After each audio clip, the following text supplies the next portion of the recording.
وقال الرسول یا رب، اللہ اکبر. وہ کیا ہی سچویشن ہوگی جب رسول اللہ صلی اللہ علیہ وسلم خود اللہ تعالیٰ سے مخاطب ہوں گے اور کہیں گے کہ یا رب ان قوم اتخذوا هذا القرآن مہجورا. میری اس قوم نے، کوئی شک نہیں، انہوں نے اس قرآن کو، هذا القرآن، اور یہاں اللہ نے لفظ هذا استعمال کیا، ذالک نہیں. جب آپ شروع سے قرآن مجید پڑھنا شروع کرتے ہیں سورہ بقرہ سے، الف لام میم ذالک الکتاب لا ریب فیہ، یہاں اللہ نے یہ نہیں کہا کہ ذالک القرآن، یہاں اللہ نے فرمایا ھذا القرآن، ھذا للقریب. یہ قرآن آپ کے بالکل پاس تھا، آپ کے بالکل سامنے تھا، لیکن تب بھی آپ نے اس کو سیریسلی نہیں لیا. اور پھر رسول اللہ صلی اللہ علیہ وسلم قیامت الدین اللہ سے شکایت کریں گے کہ میری قوم نے اس قرآن کو، نہ کہ اس قرآن کو، اس قرآن کو. اور ایک اور فائدہ بھی ہوا یہاں پہ لفظ ھذا استعمال کرنے کا، بلاغی فائدہ، کہ لفظ ھذا اس آیت میں کہ قرآن مجید کو قیامت الدین ہمارا شاہد گواہ بنا کر پیش کیا جائے گا. جیسے عدالت میں آپ گواہ لاتے ہو اور پھر ثبوت لاتے ہو، اور پھر ان ثبوتوں کی بنا پہ آپ کہتے ہو کہ یہ ثبوت ہے اور یہ انسان مجرم ہے. تو قیامت کے دن قرآن بذات خود ثبوت بن کے آئے گا. ہمارا مقدمہ پہلے ہی بہت برا ہوگا، اور پھر قرآن کو گواہ کے طور پہ، ثبوت کے طور پہ پیش کیا جائے گا، اور وکیل خود رسول اللہ صلی اللہ علیہ وسلم ہوں گے. اور وہ قرآن کی طرف اشارہ کر کے فرمائیں گے کہ ان لوگوں نے، میری اس قوم نے، انہوں نے قرآن کو مہجوراً کیا، انہوں نے اس کو مہجوراً لیا. حجر عربی زبان میں کہتے ہیں ترک شیئن، حجرتہ حجراً، یعنی ترکتہ، اغفلتہ، آپ نے کسی چیز کو سرے سے فراموش کر دیا، نظر انداز کر دیا، بہت پیچھے چھوڑ دیا. میرے خیال سے یہاں جو اردو بولنے والے بیٹھے ہیں ان کو ہجرت کا مطلب پتہ ہوگا، ٹو مائگریٹ سم تھنگ، کسی چیز کو چھوڑ کر چلے جانا. اس آیت میں متروکن نہیں کہا گیا. متروکن کا مطلب ہوتا ہے پیچھے چھوڑ دینا، مہجورن کا مطلب ہوتا ہے کہ بہت پیچھے چھوڑ دینا. انہوں نے قرآن کو صرف چھوڑا نہیں، انہوں نے قرآن کو بہت بہت پیچھے چھوڑ دیا. وہ اس کے قریب بھی نہیں تھے، انہوں نے اس سے کہیں بہت دور ہجرت کر لی. اور میں آج اپنے آپ کو اور آپ سب کو یہ یاد دہانی کروانا چاہتا ہوں کہ جو کردار قرآن ہم سے مانگتا ہے، اگر ہم اس سے بہت دور ہیں، وہ کردار ہمارے اندر نہیں ہے، یہاں تک کہ ہم اس کی تلاوت بھی کر رہے ہیں، تو یہ بھی قرآن سے ہجرت کی نشانی ہے. ہم ابھی بھی قرآن سے بہت دور ہیں، یعنی ہم اس کی تلاوت کرنے کے باوجود بھی اپنے کردار میں کوئی تبدیلی نہیں دیکھتے، تو ہم اس سے بہت دور جا رہے ہیں. اور یہ بنی اسرائیل کی خصوصیت تھی.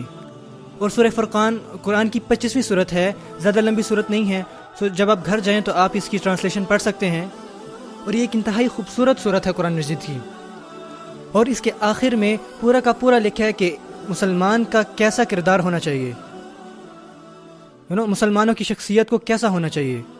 اور یہ تب کیوں کہا گیا جب رسول اللہ صلی اللہ علیہ وسلم نے شکایت کی کہ لوگوں نے قرآن کو چھوڑ دیا ہے، کیونکہ جو انسان قرآن کو نہیں چھوڑتا اس کی شخصیت دوسری قسم کی ہوتی ہے.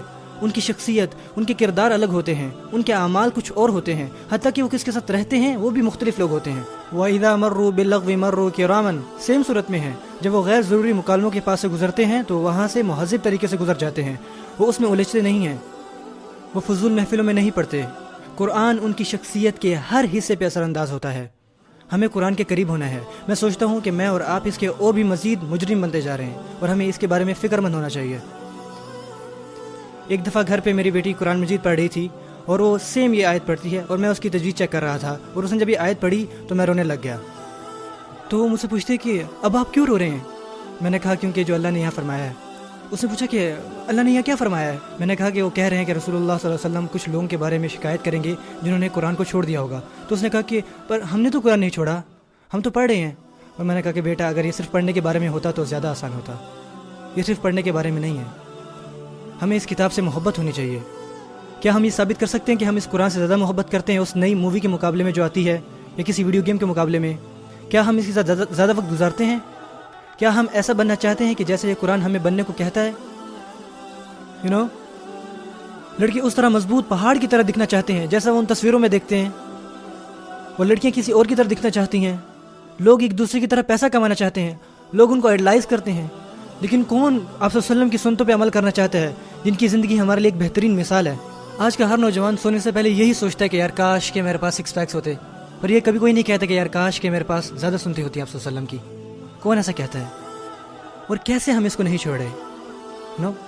ہمیں ایسے لوگوں جیسا ہونا چاہیے جو قرآن کی طرف واپس آتے ہیں. سیریسلی اللہ ہمیں اس کتاب سے محبت کرنے والا بنائے اور اسے ہماری زندگی کا ایک بڑا حصہ بنائے، تاکہ اس کتاب کی برکت سے ہر چیز ہماری زندگی میں رحمت لائے.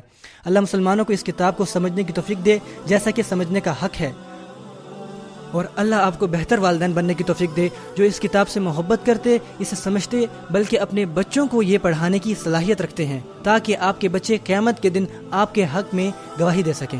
اللہ مسجدوں اور مدرسوں کو جہاں یہ بچے قرآن حفظ کرتے ہیں انہیں نہ صرف یہ حفظ کروانے بلکہ انہیں اس کا ہر لفظ سمجھانے میں بھی مدد کرے، اور اس کے ساتھ زندگی گزارنے اور نماز میں نہ صرف اپنی زبانوں سے بلکہ اپنے دل سے پڑھنے کی توفیق عطا فرمائے۔ اللہ ہمیں ان لوگوں میں سے بنائے جو واقعی قرآن کے ساتھ جیتے ہیں اور قرآن ان کے دل میں موجود رہتا ہے۔ بل ہوا آیات بینات فی صدور الذین اوتوا العلم، یہ آیات ہیں جو ان کے دلوں میں رہتی ہیں جنہیں علم عطا کیا جاتا ہے۔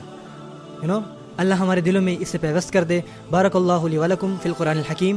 والسلام علیکم ورحمۃ اللہ وبرکاتہ۔